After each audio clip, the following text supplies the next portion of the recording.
A'udzu billahi minasyaitonir rajim. Bismillahirrahmanirrahim. Alhamdulillahi rabbil alamin. Wassalatu wassalamu ala asrafil anbiya'i wal mursalin wa ala alihi wa sahbihi ajma'in. Rabbi shrah li sadri wa yassir li amri wahlul 'uqdatam min lisani yafqahu qawli, amma ba'du. Assalamualaikum warahmatullahi taala wabarakatuh. Alhamdulillah, syukur kita pada Allah SWT dapat lagi kita bertemu pada petang ini dalam program Bicara Iman di MSI Facebook Live. Jadi tuan-tuan dan puan bersama dengan saya Muhammad Nasir Masrum, dan hari ini kita akan membicarakan tentang satu tajuk yang sinonim sebenarnya dengan Ramadan kita, iaitu zakat, wakaf dan infak. Jadi pada petang ini saya tidak bersendirian seperti mana yang dijanjikan kepada semua. Saya ada tetamu istimewa pada petang ini. Beliau yang saya maksudkan adalah Profesor Madya Dr. Ahmad Cik Yaakob, pengarah wakaf UTM. Assalamualaikum Prof. Waalaikumsalam warahmatullahi. Apa khabar Prof? Alhamdulillah, sihat. Okey, kita berada di suasana Ramadan dan PKP dilanjutkan Prof. Ya, betul. Dan kita work from home macam biasa. Work from home. Okey Prof. Cantik aquarium kat belakang tu. Okey. Prof pun apa kurangnya? Baju macam penyimpan moho. Diraju. Okey Prof, seperti mana yang kita janjikan kepada para penonton, petang ini kita akan bincangkan tajuk yang saya sebut awal tadi, sinonim dengan kita di bulan Ramadan ini, iaitu berkenaan dengan sedekah, wakaf dan infak. Dan kita berterima kasih kepada Prof kerana sudi bersama dengan kita untuk membincangkan tentang tajuk inilah.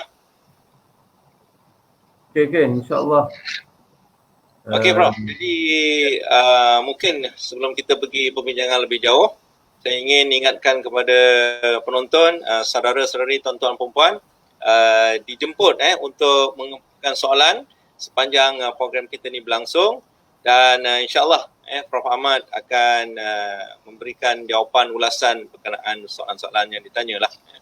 Okey Prof, jadi untuk kita memulakan bicara iman kita pada petang ini, mungkin saya ingin Prof huraikan sedikit apakah mungkin kita dengar sedekah, infak, wakaf ni adakah benda yang sama ke ataupun suatu benda yang berbeza Prof? Silakan.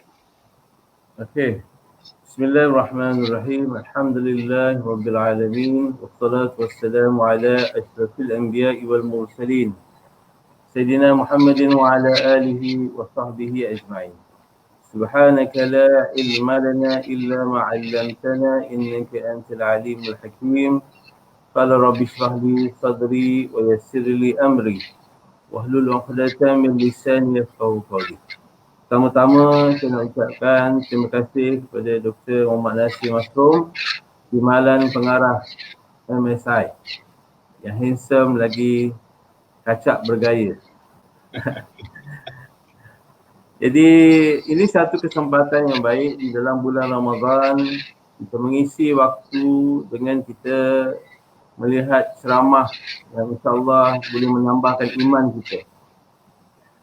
Dan persoalan yang ditanyakan kepada kita berkenaan dengan wakaf, zakat, infak ini adalah satu persoalan yang biasa kita dengar dan kita pun sering ditanya.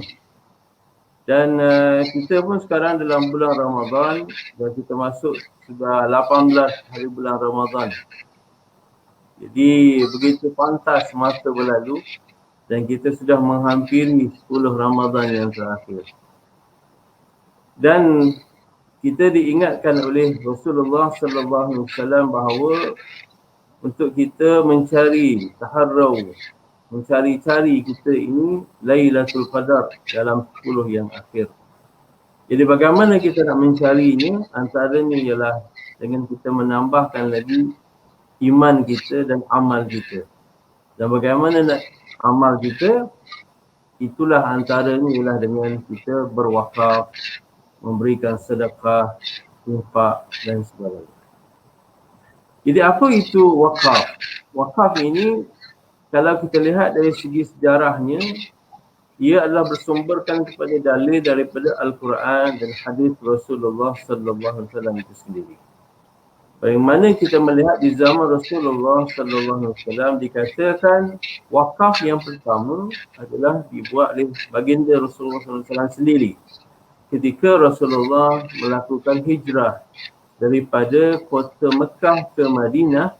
Sebelum baginda sampai, baginda telah berada di Quba selama 3 hari.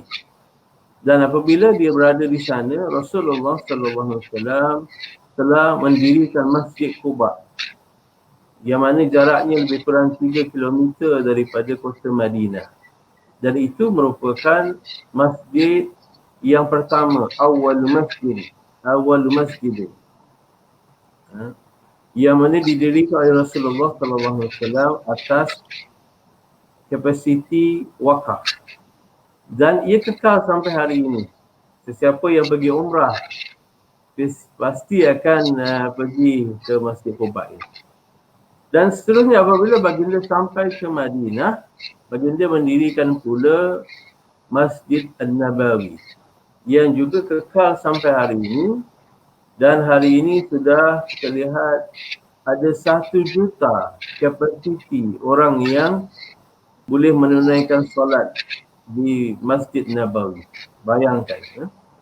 Dan kita juga melihat bagaimana amalan ini dibuat oleh para sahabat Rasulullah sallallahu alaihi wasallam sendiri.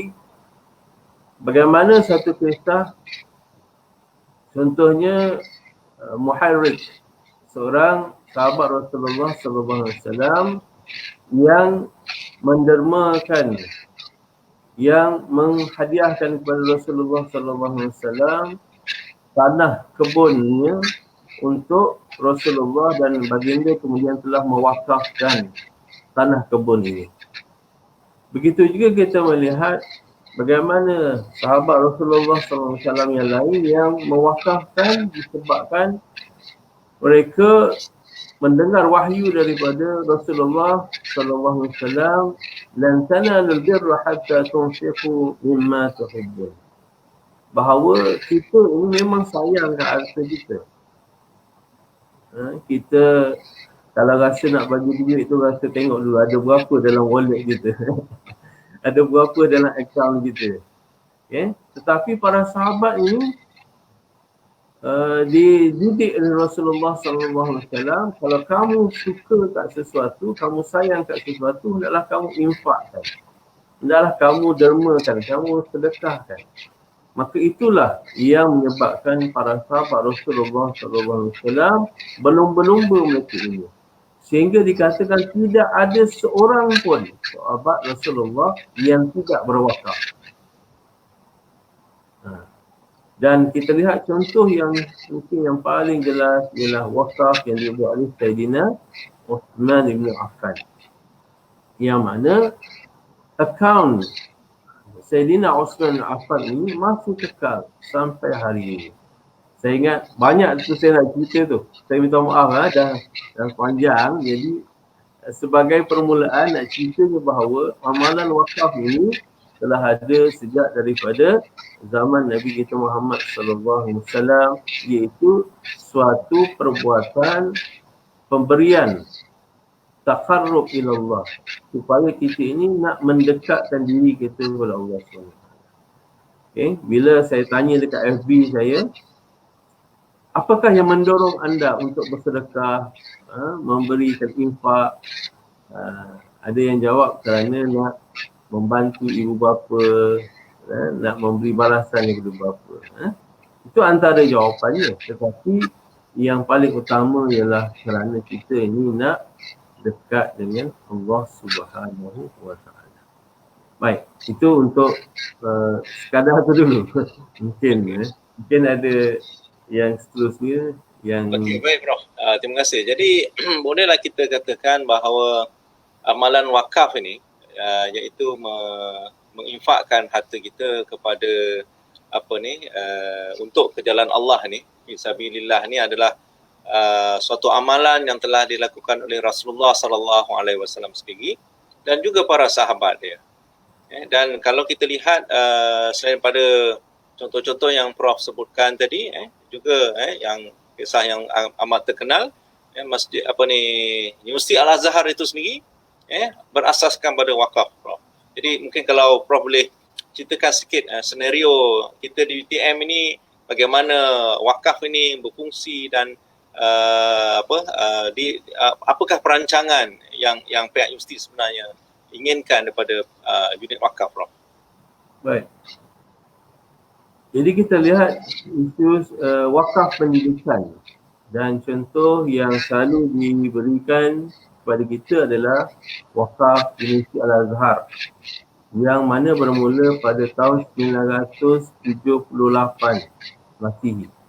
Lebih daripada 1047 tahun yang lepas. Bayangkan dah 1000 tahun dan dia masih lagi berfungsi dan masih lagi memberikan bantuan pendidikan percuma kepada ribuan pelajar pada setiap tahun.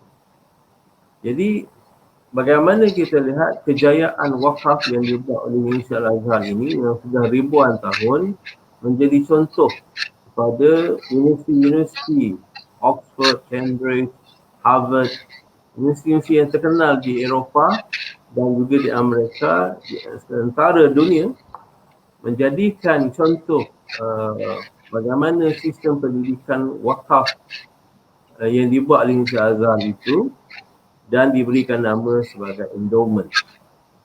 Tetapi konsepnya sama, iaitu wakaf ini dia berbeza sedikit dengan zakat, berbeza dengan infak dan juga sedekah.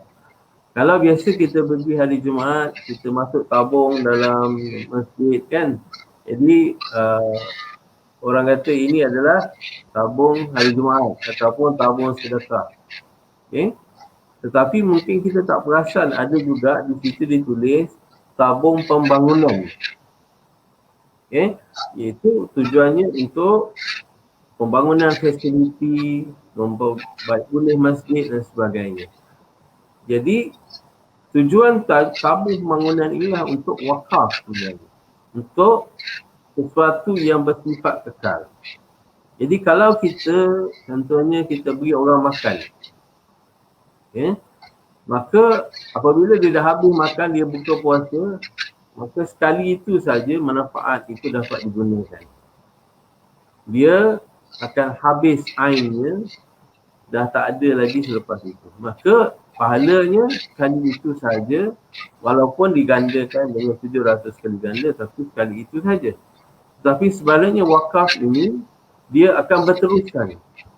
Bagaimana contoh kita tengok tadi, Khalifah Osman bin Affan, yang mana sampai hari ini masih kekal. Daripada telaga yang dibeli oleh Sayyidina Osman, yang mana Rasulullah mengatakan, siapakah yang dapat membebaskan telaga rumah ini, maka dia akan mendapat syurga. Maka Sayyidina Osman kata, dia nak beli telaga ini dan diusahakan sehingga akhirnya dia dah dapat membelinya daripada Yahudi tadi, dan akhirnya dia telah memberikan secara percuma sebagai wakaf. Daripada situ akhirnya dia telah berkembang dan akhirnya menyebabkan kerajaan Arab Saudi telah membina hotel daripada manfaat yang diambil daripada wakaf telaga Sayyidina Osman tadi, dan akhirnya sampai hari ini dia masih kekal. Begitu juga kita lihat Sayyidina Khalifah Umar bin Khattab, hadis yang cukup popular di mana Sayyidina Umar bin Khattab ini dia berkata kepada Ya Rasulullah, saya telah mendapat tanah di Khaybar. Tidak ada tanah yang harta yang lebih baik yang saya dapat kecuali harta ini. apakah yang patut saya buat dengan tanah ini?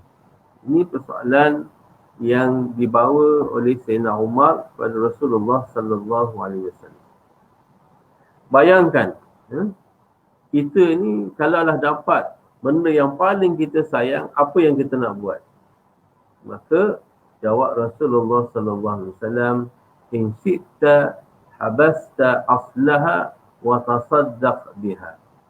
Sekiranya engkau mahu, engkau tahan asal dia dan engkau hadiahkan manfaatnya.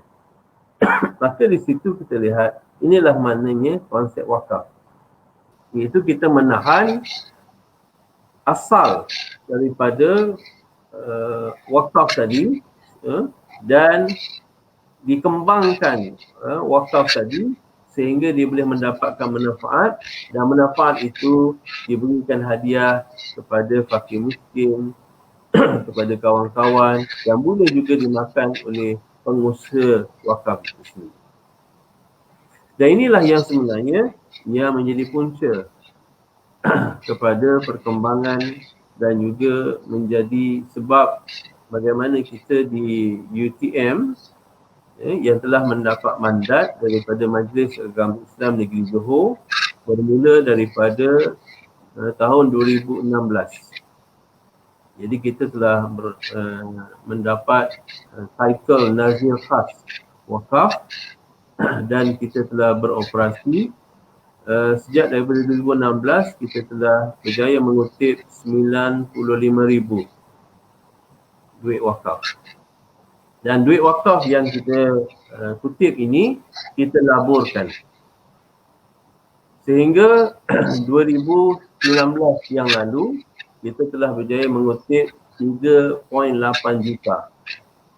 Dan jumlah 3.8 juta ini daripada 95,000 tadi pada tahun yang pertama, dia meningkat 1.02 juta, kemudian meningkat lagi sehinggalah pada 2019 yang lalu kita sudah ada 3.8 juta, dan duit itu sentiasa berkembang. Dan kita ucapkan terima kasih kepada semua penyumbang-penyumbang, kepada semua pewakaf-pewakaf, kepada semua staf UTM. Dan kita boleh katakan bahawa staf UTM ini amat-amatlah dermawan, terutamanya di bulan Ramadan. Masya Allah. Allah hebat betul. Kalau Prof boleh kongsikan projek kita yang berbahagia Datuk Naib Chancellor sebutkan, karpet masjid. Mungkin kalau boleh Prof sentuh sikit tentang projek itu. Baik, jadi kita telah berusaha untuk menambah baik dan untuk menukar karpet antaranya. Dan bagaimana doktor pun tahu bahawa masjid kita ini dalam pembaikian untuk menukar bumbung dan kipas gergasi pun dah ada. Selepas ni lebih cantik, lebih nyaman, lebih selesa untuk kita beribadah. Dan mungkin selepas PKP ni, Masya Allah, lagi hebat. Jadi konsepnya, sesiapa man bana masjidan banallahu lahu baitan fil jannah. Rasulullah mengatakan sesiapa yang membina masjid, maka Allah akan membina untuknya istana dalam syurga. Masya Allah. Jadi walau sebesar mana pun, sehingga kan dikatakan dalam hadis yang lain, walaupun sebesar rumah burung, menunjukkan kepada kita, ulama mengatakan walaupun kita hanya memberikan infak batu bata sahaja, nak beritahu bahawa tak kira sekecil mana pun sumbangan kita. Jadi untuk wakaf karpet ini, kita telah membuat ukuran dan estimation, dan kita bersama dengan pihak pengurusan UTM mengatakan bahawa kos yang diperlukan adalah sebanyak 500,000. Dan kita sekarang ini telah berjaya memungut lebih kurang 270,000. Dalam masa bulan Ramadan ini, Masya Allah, ada yang bagi 5,000, ada yang bagi 2,000, ada bagi, Masya Allah. Itu juga ada yang bagi RM1, ada bagi RM2. Jadi tiap-tiap hari saya ini cek dalam akaun IMB kita dan kita boleh lihat di situ setiap hari. Contohnya semalam ada 238 orang menyumbang. Ada yang bagi 500, ada bagi 200, Masya Allah. Jadi nama-nama tu kita ada semua, kita boleh tengok. Nama bagi nama. Jadi tapi apa yang penting di situ, ada juga yang beritahu kita jangan beritahu nama dia, dia ikhlas, dia hamba Allah. Kalau kita tanya pun jawab dia hamba. Tapi dalam rekod kita ada. Ya, baik. Ya? Dan kita juga melihat sekarang ini kita ada UTM Smart. Kita baru 4 hari kita beroperasi di UTM Smart. Hari yang pertama 10,000. Allahu Akbar. Oh, kita dapat kutip 10,000 dalam satu hari. Masuk hari yang pertama. Itu menunjukkan hebatnya warga UTM dan juga sahabat-sahabat yang menyokong kita. Jadi kita yakin insya-Allah kiranya ramai lagi di luar sana. Dan kita lihat contoh hari ini yang membuat potongan gaji untuk wakaf ini seramai 506 orang. Lebih kurang tak sampai 10% daripada total staff kita.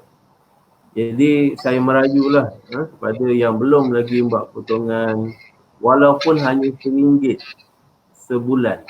Minimum bro, RM1. Minimum. Kita lihat ada lebih kurang 23 orang yang membuat potongan RM1, RM2, RM3, RM5, 23 orang. Jadi tak kisahlah sebenarnya dengan sebab kita buat potongan itu walaupun RM1 tetapi sejak daripada 2017 kita buat potongan gaji, kita lihat sekarang daripada staf UTM yang buat potongan gaji sudah lebih daripada 1 juta. Masya Allah. Masya Allah. Okay, baik. Okay bro, kalau kita punya staff ni nak tahulah berkenaan tentang ialah potongan gaji apa yang smart, UTM Smart tadi okeylah. Semua saya ingat percaya semua orang ada smartphone. Tapi yang untuk potongan gaji tu mungkin boleh berhubung dengan pejabat Prof mungkin? Ya. Kita boleh pergi ke website www.wakaf.utm.my, boleh pergi ke Wakaf website ataupun boleh pergi ke Facebook di situ dan kita juga akan emailkan Sebelum ni dah email dah borang potongan gaji kepada staf dan kita harap juga kita akan dapat buat kerjasama dengan pihak luar, agensi luar. Sebab ada permintaan daripada agensi-agensi lain yang juga nak buat potongan gaji secara macam yang kita buat ini. Dia nampak mana faedah dia, walaupun RM1, walaupun RM10. RM10 sebulan, ini takkan kita tak boleh buat kan. Ini satu bentuk pelaburan abadi yang mana semua orang boleh buat. InsyaAllah.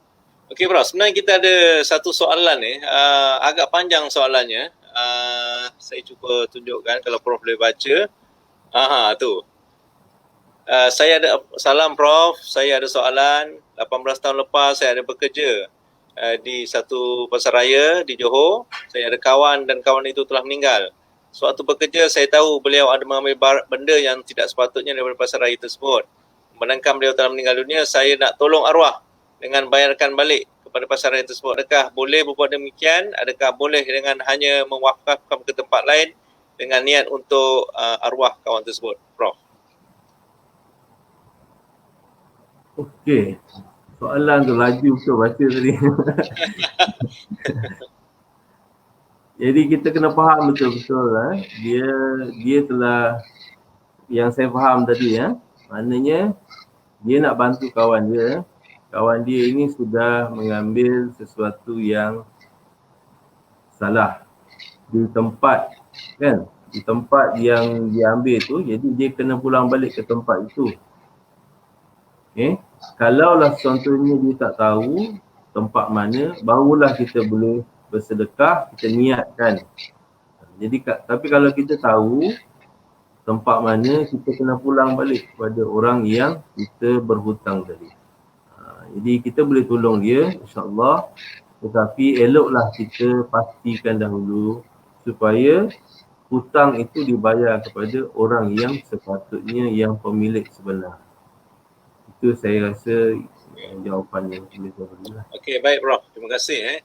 Jadi saya juga jemput penonton untuk berikan soalan-soalan. Di samping kita tunggu soalan-soalan seterusnya, Prof. Jadi kita ni melihat bahawa wakaf ni, Prof sebut tadi pelaburan abadi. Saya sangat tertarik dengan terma tu, pelaburan abadi. Maksudnya perumpamaan yang Prof berikan, kalau kita beri makan, mungkin habis benda yang dimakan, terputuslah kebaikan amalan yang kita buat. Tapi berwakaf ni dia akan berterusan. Jadi kalau di UTM ni, selain daripada projek karpet, Prof, apakah perancangan wakaf pendidikan yang sebenarnya UTM cuba capai, Prof? Okey, yang berkenaan dengan projek yang di UTM ini untuk dana wakaf pendidikan UTM, jadi kita yang pertama adalah wakaf am. Wakaf am ini iaitu duit yang dijana daripada wakaf tunai tadi, kita akan laburkan dan duit itu akan digunakan untuk manfaat daripada duit itu.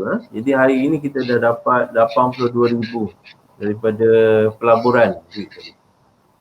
Dan 82,000 itu adalah manfaat daripada duit pelaburan, dan kemudian kita akan agihkan 10% kepada Majlis Agama Islam, 10% kepada pengurusan, 30% kepada pelajar, dan 50% akan dilaburkan kembali. Maknanya di sini duit wakaf itu dia sentiasa akan bertambah.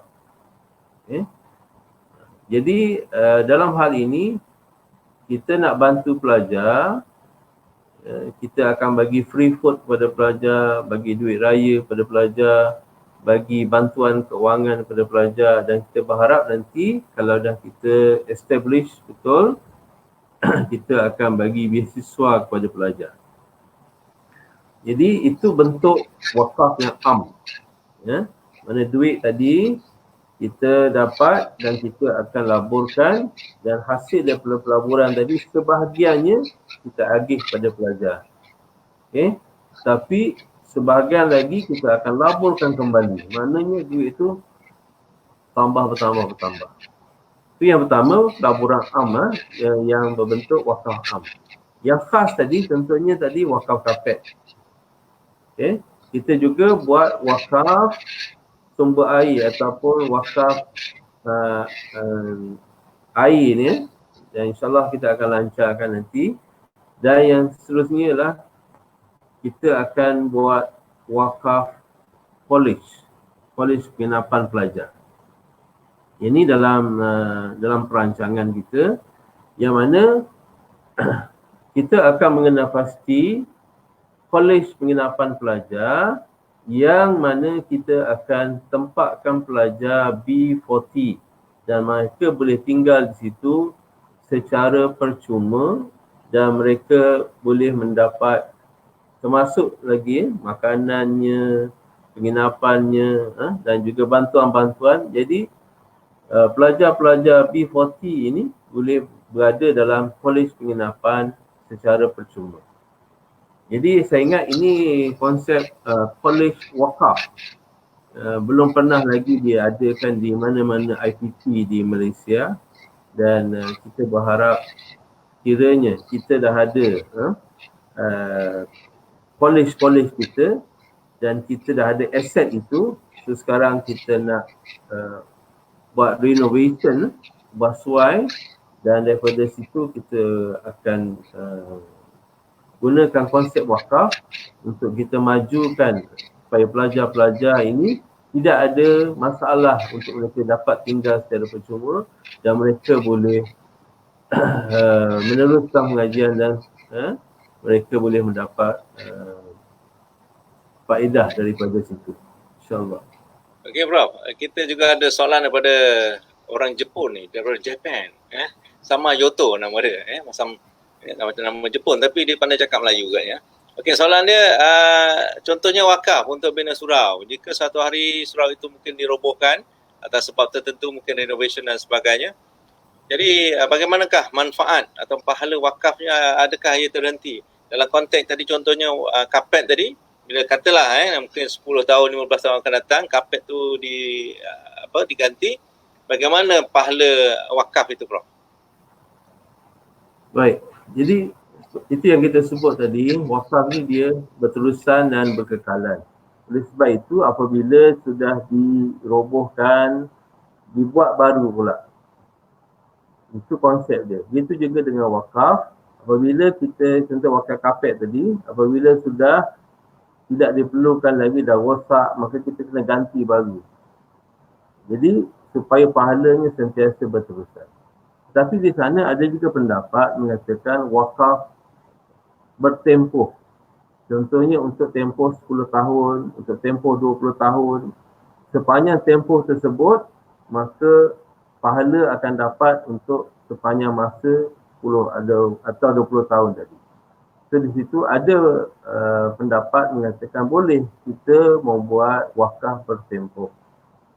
Jadi ini kita lihat boleh juga terjadi dan insya-Allah kita lihat dalam konteks negara kita dan juga dalam negara-negara yang lain telah juga melaksanakan konsep wakaf bertempoh ini. Okey. Okey Prof. Baik, alhamdulillah. Terima kasih.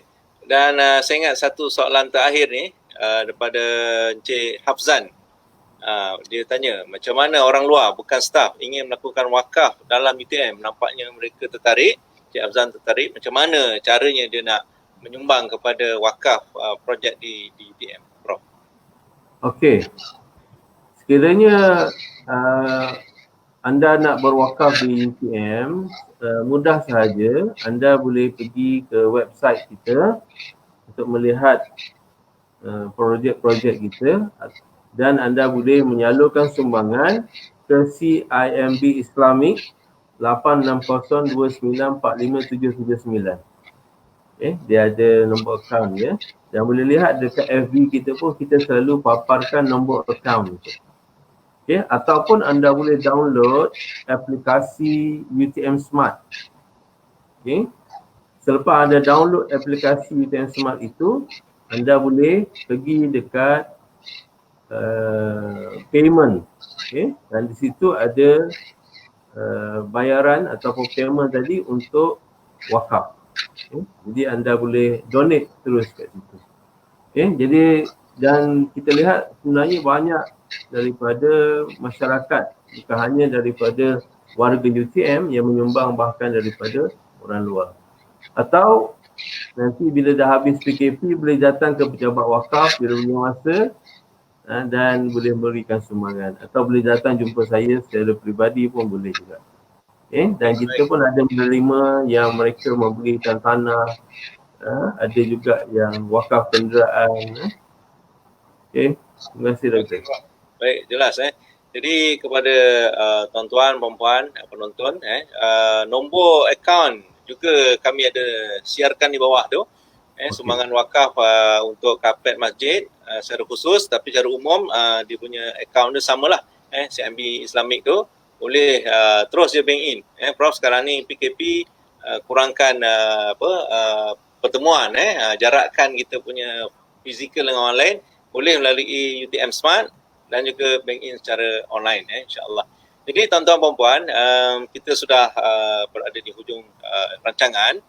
Jadi mungkin kita boleh dapat simpulkan bahawa wakaf ni adalah suatu ibadah yang disebutkan sebagai pelaburan yang abadi dan membawa maksud pahalanya akan berterusan walaupun kita sudah meninggal dunia, sudah tidak ada lagi di sini, tapi pahala wakaf itu akan terus berjalan.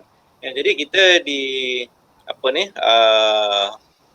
dalam suasana Ramadan ini, inilah saya ingat masa yang terbaik untuk kita infak, memberi sumbangan, sama ada sedekah ke ataupun berwakaf, dan di sinilah masanya untuk kita meraih pahala yang saya ingat berlipat kali ganda, dilipatkan sehingga 70 ganda.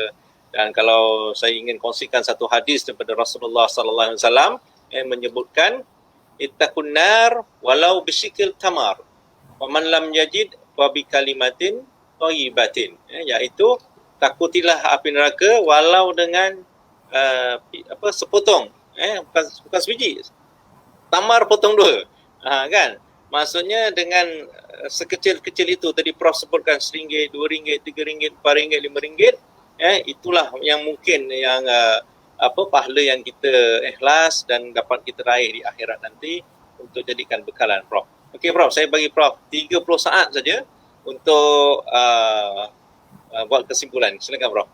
Masya Allah, terima kasih banyak. Alhamdulillah. Jadi kita pun dah sampai ke penghujung. Tidak ada kata-kata yang lebih baik daripada kata-kata yang ditinggalkan oleh Rasulullah sallallahu alaihi wasallam. Kita semalam menyambut Hari Ibu. Kita semua ada ibu. Apakah hadiah yang kita berikan kepada ibu kita yang telah melahirkan kita, yang mengandungkan kita, yang begitu banyak berkorban untuk kita? Hadiah yang terbaik yang boleh kita beri adalah dengan berwakaf. Walaupun ibu kita telah meninggal dunia, tetapi dengan cara kita berwakaf. Idza mata ibnu Adam inqata'a amaluhu illa min salas, sadaqatun jariyah wa ilmun yuntafa'u bihi wa waladun salihun yad'u. Apabila meninggal anak Adam, terputuslah segala amalannya kecuali dengan 3 perkara: sedekah jariah yakni wakaf, ilmu yang bermanfaat, dan anak soleh yang mendoakan. Dalam sebuah hadis Nabi SAW, seorang hamba ini telah diberikan syurga oleh Allah SWT dan dinaikkan lagi darjatnya. Umpama kita ini dah naik kapal terbang, kita punya tiket itu ekonomi kelas. Tiba-tiba pramugari kata, tuan, sila ke depan, tuan dapat masuk business class. Apa perasaan kita? Masya Allah, layanan yang terbaik, business class dapat. Kita akan tertanya, kenapa saya dapat business class? Saya bayar hanya ekonomi kelas saja ni. Maka Allah menjawab, kamu dapat ini, dinaikkan lagi martabat kamu dalam syurga kerana doa dan istighfar anak kamu. Inilah kita semua ada ibu, semua ada bapa. Jadi kita ambillah kesempatan di bulan Ramadan yang mulia ini untuk kita memberikan hadiah yang terbaik untuk ayah dan ibu kita. Rabbana ghfir lana dzunubana wa liwalidina warhamhuma kama rabbayana saghira. Amin ya rabbal alamin. InsyaAllah kita doakan semoga ibu dan ayah kita mendapat tempat yang paling istimewa di syurga Allah Subhanahu wa taala. Aqulu qawli hadza wa astaghfirullahal azim li wa lakum. Wassalamualaikum warahmatullahi wabarakatuh. Okey, terima kasih Prof di atas perkongsian pada petang ini. Saya percaya saya sendiri dan juga penonton kita di luar sana dapat maklumat, dapat ilmu berkenaan wakaf ini. Mudah-mudahan menjadi wasilah penggerak kepada kita Prof untuk sama-sama kita berwakaf. Mudah-mudahan wakaf ini akan menjadi tadilah amalan jariah. Selepas kita meninggal dunia, terputus segala amalan, tetapi sedekah jariah ni amalan ni berterusan insya-Allah. Dan insya-Allah kita akan jumpa lagi tuan-tuan di lain-lain kesempatan. Terima kasih sekali lagi diucapkan kepada Prof dan sudi bersama dengan kita. Dan terima kasih juga kepada saudara dan saudari, tuan-tuan dan puan penonton kerana setia dengan program Mencari Iman sepanjang Ramadan ini. InsyaAllah kita akan terus bersama walaupun PKP ke MCO ke apa ke, insyaAllah kita akan terus bersama insyaAllah. Dan saya juga memohon kemaafan sekiranya ada silap di mana-mana. Dan saya akhiri dengan wabillahi taufiq wal hidayah. Wassalamualaikum warahmatullahi taala wabarakatuh. Waalaikumsalam.